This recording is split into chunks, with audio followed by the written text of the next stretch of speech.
O mundo dos mortos. Quando chegamos à orla do mar, arrastamos primeiro a nau para a água.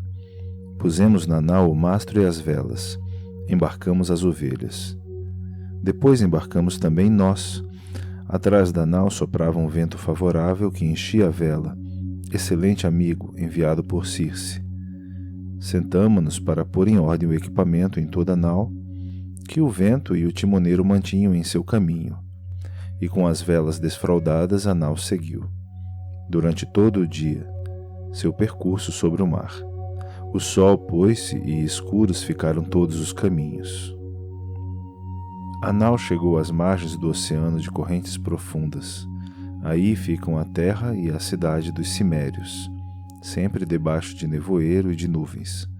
Nunca os contempla o sol resplandecente com seus raios, nem quando sobe para o céu cheio de estrelas, nem quando regressa do céu para a terra. Mas uma noite terrível se estende sobre os mortais infelizes. Levamos a nau para a terra e dela tiramos as ovelhas. Fomos para junto da torrente do oceano, para chegarmos ao lugar de que falara Circe. Aí, Parimedes e Euríloco seguraram as vítimas, e eu, desembainhando a espada, cavei uma vala e ao seu redor verti uma libação para todos os mortos. Primeiro dei leite e mel, depois de vinho doce, e em terceiro lugar de água. Ofereci muitas súplicas aos mortos, jurando que ao chegar a Ítaca, sacrificaria uma vitela estéril, a melhor que tivesse, e que para Tireses em separado ofereceria um bode, todo negro, o melhor de nossos rebanhos. Depois de com preces ter suplicado aos mortos, tomando as ovelhas, degolei-as por cima da vala e o sangue correu. Saíram da escuridão as almas dos mortos, noivas e rapazes que nunca casaram, cansados anciãos, virgens cujo coração conhecera um desgosto recente, e muitos também feridos por lanças de bronze, soldados tombados em combate, com armaduras ensanguentadas. Todos vinham para a vala de todas as direções com um alarido sobrenatural, e o pálido terror me dominou. Ordenei então a meus companheiros que esfolassem as ovelhas, que ali jaziam degoladas, e que as queimassem, dirigindo preces aos deuses, a Hades poderoso e à temível Perséfone. Eu, desembainhando a espada, fiquei ali sentado. Não permiti que os mortos chegassem ao sangue antes de interrogar Tireses. Primeiro veio a alma de meu companheiro Elpenor, pois não fora ainda sepultado sob a terra de amplos caminhos. O corpo o tínhamos deixado no palácio de Circe, sem o termos chorado ou sepultado, pois não sabíamos que morrera. Chorei quando o vi e compadeci-me no coração. Falando, dirigi-lhe estas palavras: Elpenor, como chegou a esta escuridão? A pé, chegou mais depressa do que eu em minha nau. Assim falei, e ele com um gemido respondeu a minhas palavras. Filho de Laertes, perdeu-me o vinho desmedido. Tendo-me deitado no palácio de Circe, esqueci-me de descer pela longa escada, caindo de cabeça do telhado. Das vértebras se partiu meu pescoço e para o Hades desceu minha alma.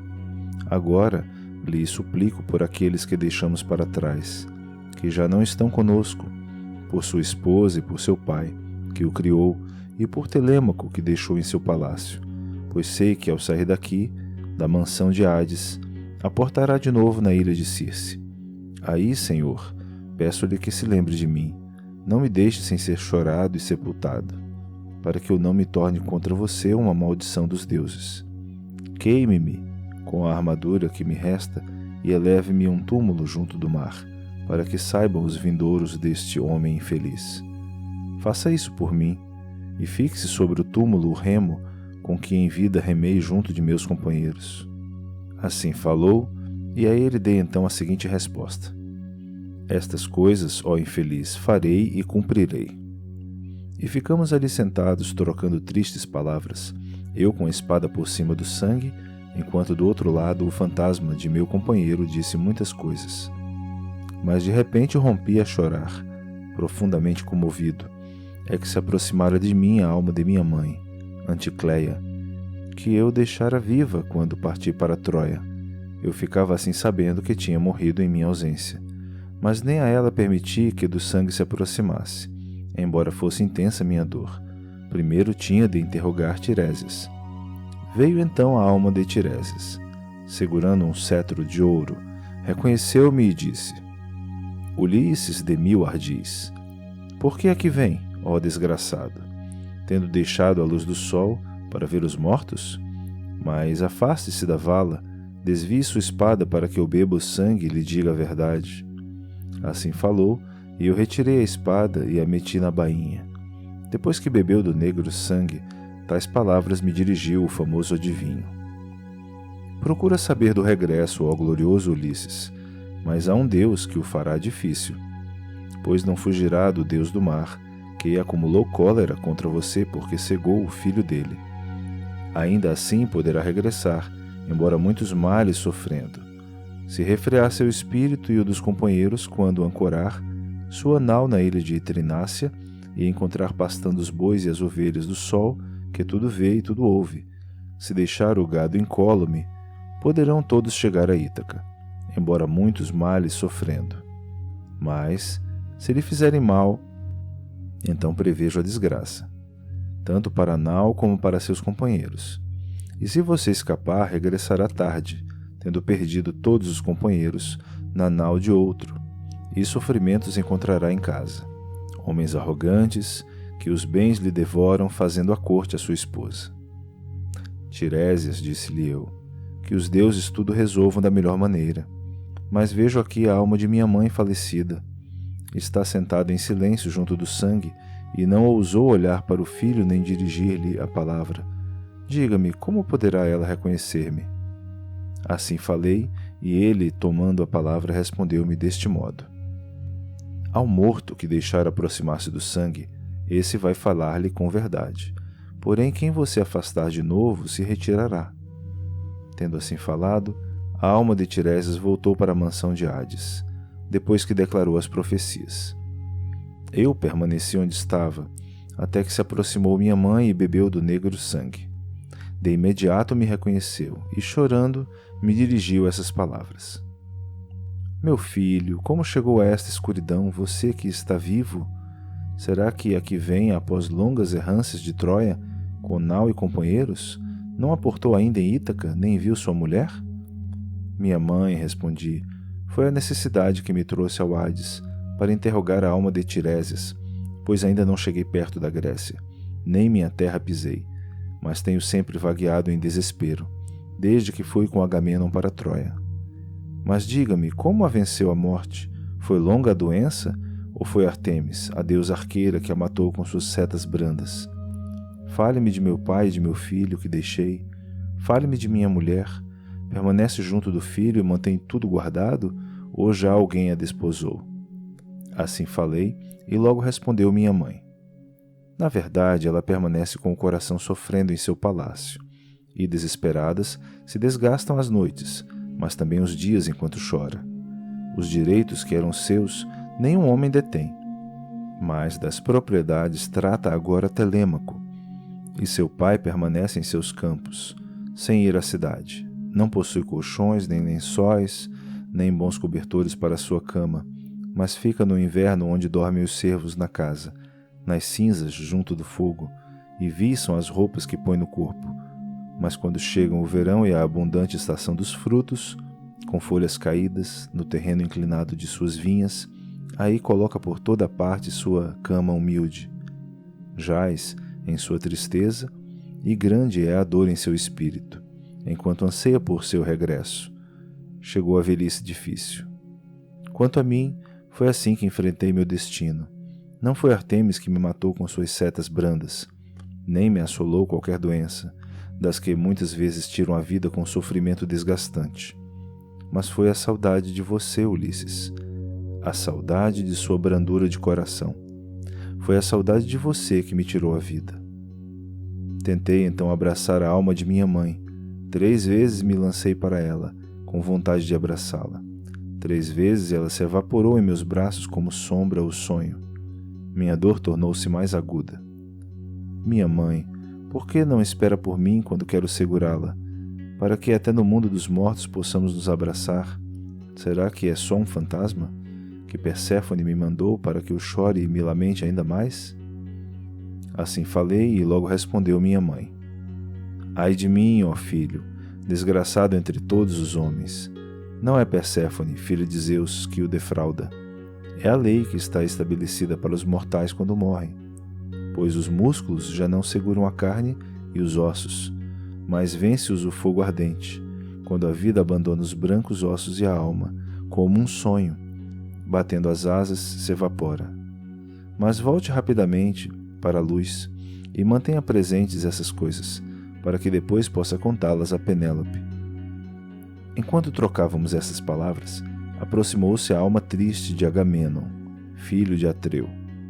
Ao seu redor outras se congregavam, e havia outros que na casa de Egisto com ele foram assassinados. Reconheceu-me assim que bebeu do negro sangue. Chorou alto e estendeu-me as mãos, desejoso de me tocar, mas nele já não havia força ou vigor, tal como tinha antes. Rompi a chorar assim que o vi e comoveu-se meu coração.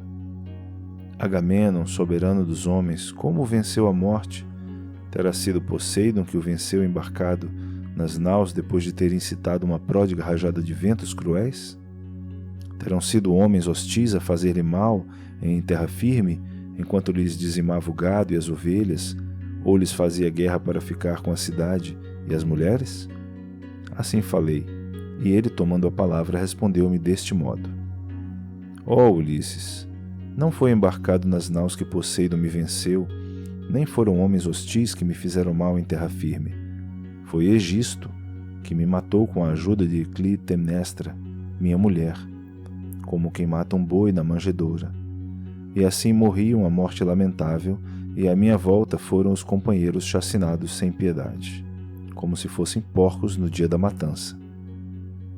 Você já assistiu à chacina de muitos homens, mas em seu coração teria sentido compaixão ao ver aquilo, como jazíamos no palácio junto das taças e das mesas repletas, e todo o chão estava encharcado de sangue.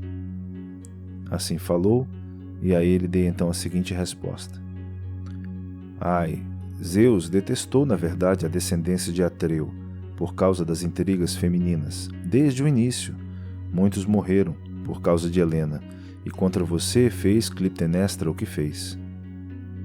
Mas não será de sua esposa, ó Ulisses, que virá a morte, pois prudente e bem-intencionada é a sensata Penélope. Era uma jovem esposa quando partimos para a guerra, com um menino ao peito, muito pequeno ainda, que agora se senta no meio dos homens, próspero. Irá vê-lo quando chegar em casa, e ele abraçará o pai como deve ser. Enquanto ali trocávamos essas tristes palavras, aproximaram-se a alma de Aquiles, filho de Peleu, e a de Patroclo, e do belo Antíloco, e também a de Ájax, que na beleza superava os outros gregos, com exceção de Aquiles. Reconheceu-me a alma de Aquiles, de pés velozes. Ulisses, homem duro, com que coisa ainda maior vai cismar? Como ousou descer até o Hades, onde moram os mortos, fantasmas de homens estafados? Aquiles, filho de Peleu, vim para consultar Tireses, para ele me dar algum conselho sobre como poderei regressar para Ítaca, pois ainda não cheguei perto da Grécia, nem em minha terra pisei, mas sofro sempre desgraças, ao passo que não foi, nem será, nenhum homem mais bem-aventurado que você, ó Aquiles. Pois antes, quando era vivo, recebia honras iguais às dos deuses, e agora reina sobre os mortos. Não se lamente por ter morrido, ó Aquiles. Assim falei, e ele, tomando a palavra, respondeu-me deste modo: Não tente reconciliar-me com a morte. Eu preferiria estar na terra, como servo de outro, até de homem sem terra e sem grande sustento, a reinar aqui sobre todos os mortos. Mas fale-me agora de meu filho, Neoptólemo, se partiu para assumir liderança na guerra ou não. Fale-me de meu pai, do nobre Peleu, se por acaso algo ouviu dizer. Será que é ainda honrado? Ou será que agora na Grécia o desconsideram por estar velho? Pois não estou lá eu para lhe prestar auxílio. Assim falou, e dei-lhe então a seguinte resposta: Do nobre Peleu nada pude saber, mas quanto a Neoptólemo, seu filho querido, vou dizer-lhe toda a verdade. Fui eu que em minha nau o trouxe de Ciro para se juntar ao exército dos gregos. Quando estávamos dentro do cavalo de madeira, os comandantes e os conselheiros limpavam as lágrimas dos olhos. Mas nunca vi seu filho empalidecer em seu lindo rosto, sem limpar das faces as lágrimas. Em vez disso, suplicou-me muitas vezes para descer do cavalo, para atacar logo os troianos. Depois que saqueamos a íngreme cidade de Príamo, embarcou em sua nau com a parte da recompensa que lhe era devida, incólume, pois não fora ferido nem apunhalado em combate corpo a corpo, como sucede muitas vezes na guerra. Assim falei, e a alma de Aquiles partiu com largas passadas pelo prado de Asfódelos, contente porque lhe falara da excelência do filho. E outras almas dos mortos se aproximaram de mim para me contar suas desgraças. Só a alma de Ájax permaneceu à distância, pois até na morte ele continuava ressabiado por causa de minha vitória na contenda que houve em Troia pelas armas de Aquiles. Quem me dera nunca ter ganhado aquele prêmio. Cheio de pena, dirigi-me então a ele com doces palavras. Ájax, será que nem mesmo na morte está disposto a esquecer a raiva contra mim por causa daquelas armas malditas? Lamento continuamente sua morte. Pelo que aconteceu, não há outro responsável a não ser Zeus. Mas aproxime-se para que ouça minhas palavras e meu discurso, domine sua ira e seu orgulho. Assim falei, mas ele não me respondeu. Afastou-se e sumiu na escuridão com as outras almas dos mortos. Foi então que vi Minos julgar os mortos com o cetro dourado na mão. Estava sentado enquanto outros o interrogavam sobre questões de justiça. Sentados e em pé. Depois dele avistei o enorme Órion, que arrebanhava nos prados de Asfódelos, animais que ele próprio matara em vida nos montes solitários. Tinha na mão uma clava de bronze inquebrantável. Vi Tântalo, sofrendo grandes tormentos, em pé num lago. A água chegava-lhe ao queixo. Estava cheio de sede, mas não tinha como beber. Cada vez que ele se abaixava para beber, a água desaparecia, sugada, e em volta de seus pés aparecia terra negra, pois um deus tudo secava. Havia árvores altas e frondosas que deixavam pender seus frutos, peras, romãs e maçãs, doces figos e azeitonas luxuriantes.